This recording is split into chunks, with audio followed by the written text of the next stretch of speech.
كل الناس بتحلم توصل لحاجة. كل الناس عندها هدف أو طموح. بس اللي بيفرق بين حد بيوصل وحد بيقف مكانه كلمة واحدة: الانضباط. الانضباط ده مش حاجة بتتولد بيها ولا موهبة عند ناس وناس لأ. الانضباط ده تدريب، عضلة لازم تتمرن عليها كل يوم. يمكن النهاردة تصحى مش عندك مزاج تعمل أي حاجة. يمكن نفسك تقعد على الموبايل أو تهرب من كل حاجة وراك. لكن الحقيقة إن اللي هيفرق معاك مش هو شعورك دلوقتي. اللي هيفرق هو قرارك تعمل الحاجة حتى لو مش عايز. الناس اللي وصلت للنجاح ما كانوش متحمسين طول الوقت. بالعكس، كتير منهم كان نفسه يكسل زيك بالضبط، لكن اللي عملوه مختلف.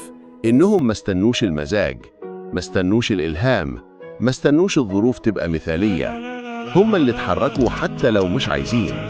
وده هو الفرق بين الشخص العادي والشخص اللي بينجز. الشخص العادي بيستنى اللحظة المثالية، والشخص اللي بينجز بيخلق اللحظة بنفسه. الانضباط معناه إنك تعمل الحاجة كل يوم حتى لو صغيرة جدا. معناه إنك تلتزم بخطوة صغيرة بدل ما تستنى تقفزة كبيرة. اقرأ صفحة، اكتب سطر، اتحرك 10 دقايق، أي حاجة، بس ما توقفش. كل مرة بتعمل كده انت بتبني قوة داخلية اسمها الإرادة، ومع كل يوم بتلتزم فيه الإرادة دي بتكبر. وبعد فترة الحاجة اللي كانت صعبة تبقى عادية، والحاجة اللي كان صعب تبدأها تبقى جزء من حياتك اليومية. النجاح مش محتاج عبقرية ولا محتاج تكون أذكى واحد.